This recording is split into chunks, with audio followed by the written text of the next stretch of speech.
You've been doing this for a long time, but back in the main event in Mexico City, you know it's a fight town. You're facing the hometown guy. I mean, give me the feeling, the emotion coming into this one. It's just an honor, let alone to be fighting in Mexico. You know, I have roots here. You know, my daughters are Mexican, my wife's Mexican. I love Mexican food. You know, I love the people, most of all. You know, I've been down here for 5.5, 6 weeks in Zacatecas and never been embraced like the way that I have. And it's just, I feel right here at home, man. Is it a little bit of a false sense of security, I wonder? I mean, because knowing that Mexican culture that you have and the ties to it, and even the support that you're getting, you got to know on Saturday night, man, they're going to be booing you and they're going to be going for your ear, right? Who knows? I don't put no limiting beliefs on everything. You know, I've been turning heads since I was 16 years old about people.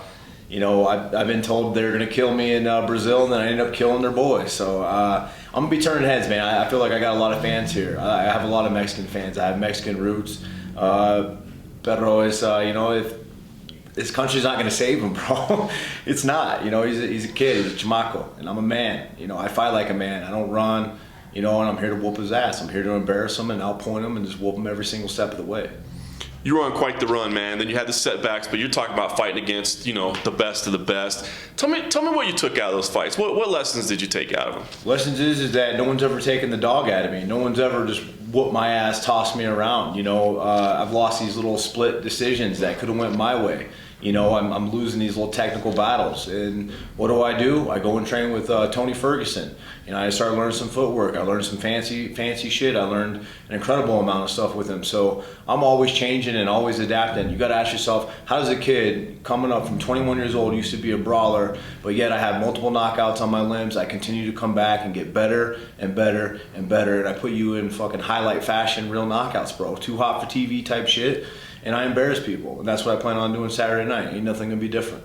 What's a workout like with Tony Ferguson? Do you do that crazy stuff he's doing, or did you draw the line and say, hold on, man, let's keep this a little more normal? That's my buddy back there, bro. He goes, man, I think you found your brother in life, man.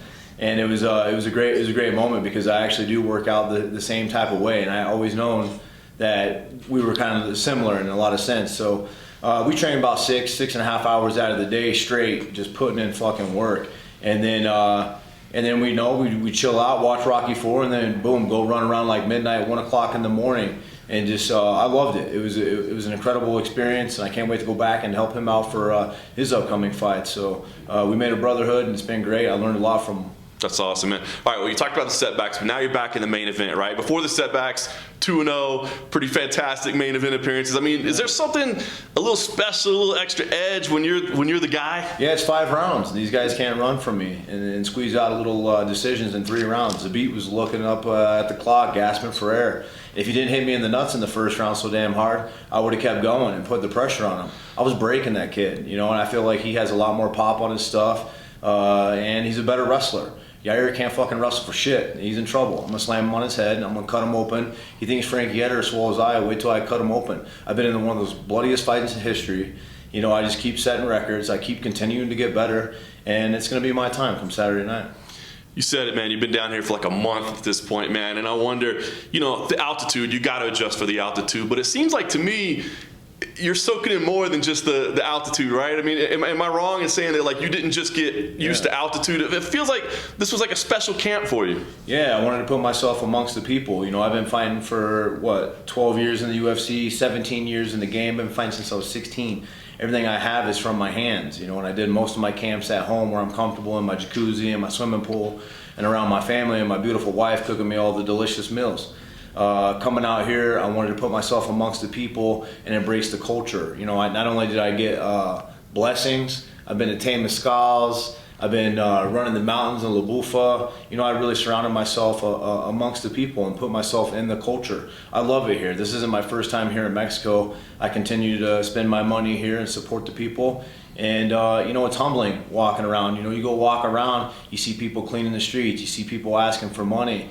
You know, but what people really don't see that you get is just the love people have, you know, not just for fighting, but the love and the passion and the hard work and the dedication that these people portray. This is a beautiful country. I'm excited to be here, and like I said, I feel right at home. So that's crazy for me because at this point in your career, man, as long as you've been doing this, as much as you've been through, I mean, are you still like learning and developing and getting like new highs, I guess, and new motivations? Yeah, this is, like I said, this was a new experience. I wanted to come down here. It took Yair a week and a half to even sign the contract. You know, and you know him about them contracts, boy. He's always duck, dodge, dip, ducking, dipping and dodging again. You know, and they told him, you know, I immediately accepted it. I wanted to be in the altitude. I wanted to come down here. I know the type of fans and everything they bring, and it's a new journey. It's a new experience, and I embrace it, man. You know, I'm enjoying every minute. I'm relaxed, cool as a cucumber, and I can't wait to go put his brains in the canvas Saturday night.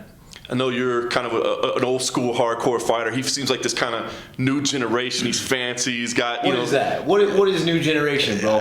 What are you gonna show me that I haven't seen or Bruce Lee hasn't shown on a movie? Like, what the fuck are you gonna show me that's new? I just fought a guy just like you who's better than you, and that you were afraid to fight. And ask yourself how I was breaking him. That boy's in trouble.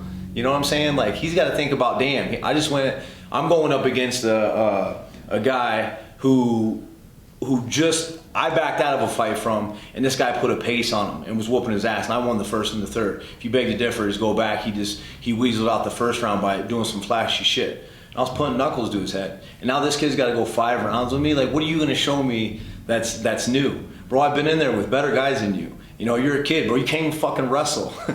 Wait till I get a hold of you, man. You're in trouble. In trouble. I love it, man. We touched on it there. Well, what does this fight mean to you, man? I mean, it's obvious what it means to you in terms of like this moment and, you know, this opportunity. I mean, are you thinking about rankings? Are you thinking about titles? Are you thinking about anything like that? I don't think about any of that shit, bro. The only thing I think about is just putting knuckles in this dude's heads and put muscles in his chest and going home and taking care of my Mexican family back home with a lot of money in my pocket. That's what I think about, bro. I ain't worried about none of that bullshit. I'm here to kill him, bro. I'm here to win. I was going to say, I think I've got an understanding of how this goes, but, you know, when you play this thing out in your mind, what type of fight is this? Is this some kind of back and forth, you know, battle that brings people to their feet, or are you going in there and doing something vicious? I'm going to outsmart them. You know, people think like things. You're going to see a different Jeremy Stephens. I always have viciousness in me. I can even slow my punches down a little bit, and I'm still going to knock you out. You know, I'm going to outsmart this kid. I'm going to embarrass him. I'm going to outpoint him. I'm going to be in there every step of the way. And if I'm landing on you, you're going to be wearing it, bro. You know, like, what does he got? A spin kick, some kicks? Bro, you don't think Cerrone ain't kicked me? You don't think Pettis ain't kicked me? You don't think Sam Stout ain't kicked me or throwing some shit? Zabit? Bro, I walked through everything he had, and I put the pressure on. He was looking up and gasping for air. I got 5 rounds to destroy you, and that's exactly what I'm going to do. Fuck knocking him out in the first. Fuck knocking him out in the fourth. I want to whoop this kid's ass so bad that he's going to be begging to get off the fucking stool and go home. You know, I want to embarrass him.